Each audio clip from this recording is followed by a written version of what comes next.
会数拍子之后呢，到底要怎么辨别音乐中的万拍在哪里？听音乐拍子入门技巧第2集，拍子怎么听？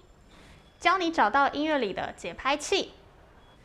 Hello， 大家好，我是元仔或是银亚，今天是这系列影片的第2集。不知道大家回去有没有尝试用全身来数拍子，而不只是1、2、3、4呢？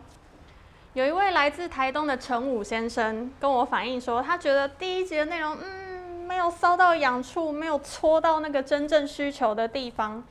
那这部分的脉络，我也的确觉得我没有在第1集中解释清楚，所以现在就让我来简短的补充一下吧。在我自己的经验中，有听不到拍子困扰的人，通常有2种情况。一种呢，他其实是会数拍子的，他身体也有基本的协调与律动，可是他却找不到听的技巧。那另外一种呢，是他不会数拍子，觉得数拍子就是只有1、2、3、4。那这种生硬的数拍方式，其实通常也会反映在你肢体的僵硬与不协调上。我觉得跳舞某部分其实像是将自己的身体当作一个乐器，去传达音乐中想呈现的重点与细节。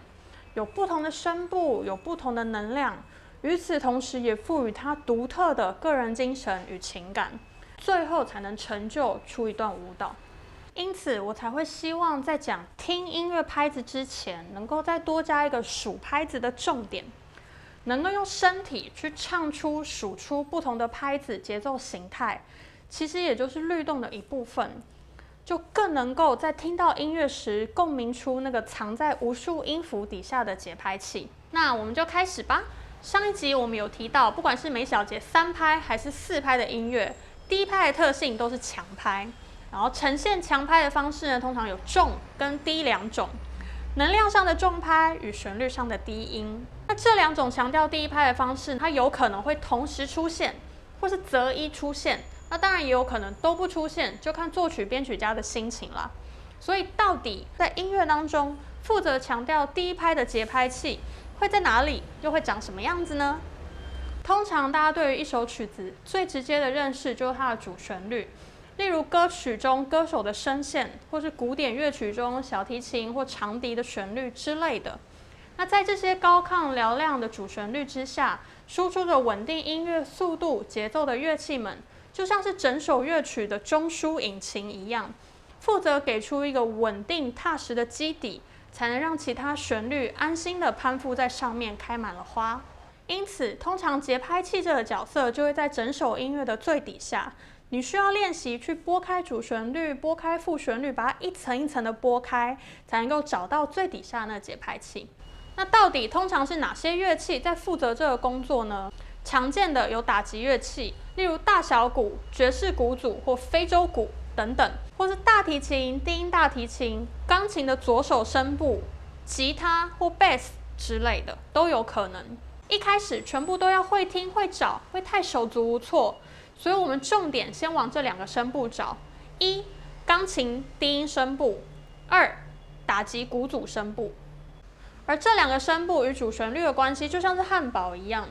最上层的面包是主旋律，钢琴低音声部就像是中间的生菜或是cheese，然后最底下那层面包就是打击鼓组。因此，当拨开主旋律之后，中间的声部便比较容易能够听到。那如果中间的声部还是没有办法提供给你足够的线索去辨认音乐中的万拍在哪里，你就要再把中间拨开，然后去找最底下的打击鼓组声部。那因为打击鼓组是在最底层，所以如果你音乐的音量开得太小声，是有可能听不完全，或甚至是完全听不到的。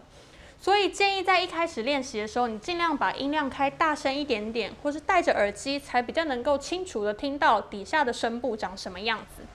接下来我们利用一段旋律来分析练习吧。因为版权问题，所以我已经先用编曲软体为大家耳熟能详的小星星第1句做简单的编曲。那接下来我们就来解析整体音乐到底是怎么一层层的构成的。首先，我们来听听看 Level 1的完整版。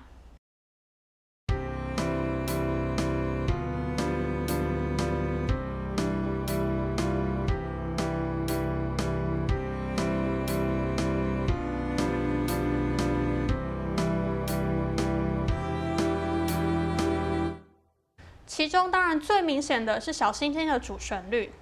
那接下来我们试着去找刚才提到的钢琴低音声部。我们先单独听听看钢琴低音声部是长什么样子。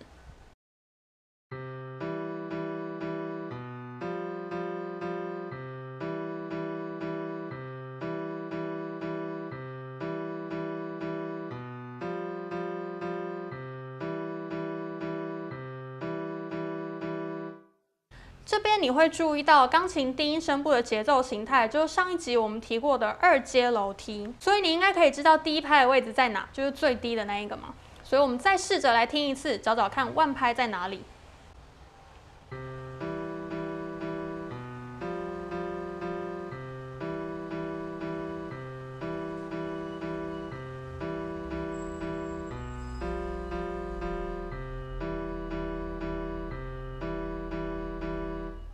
了解钢琴低音声部的样貌之后，我们先来听一次整个音乐拨调主旋律的样子，试试看能否在里面听到刚才的钢琴低音声部，并且辨别腕拍。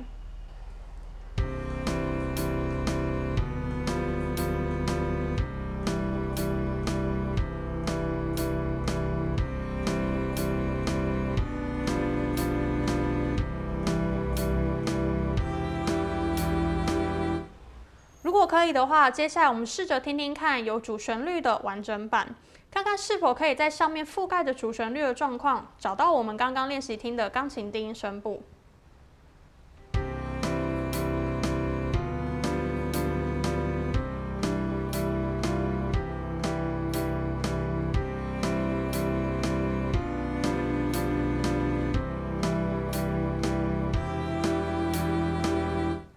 不知道大家有没有听到呢？如果没有的话，可以再倒带回去，重复播放几次，试着去体会并熟练在听一段音乐时拨开主旋律往底层听的感觉。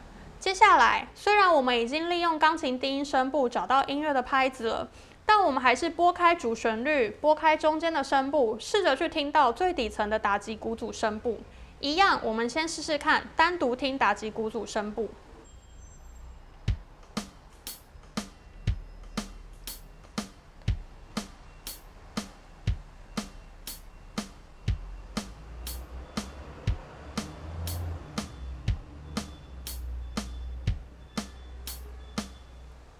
这边的鼓组节奏形态是上一集提过的上行下行，所以应该有练习的话，可以很容易找到这种节奏的腕拍会在哪里。我们再听一次。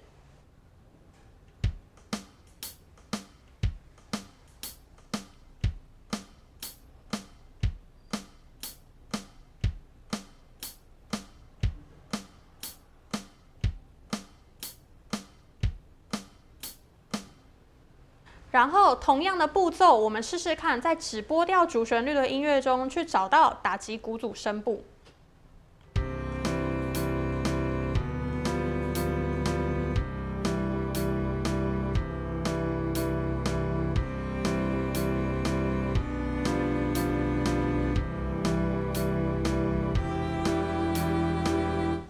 接下来一样是再从完整版去练习，试着拨开主旋律，拨开中间旋律，去找到最底层的打击鼓组。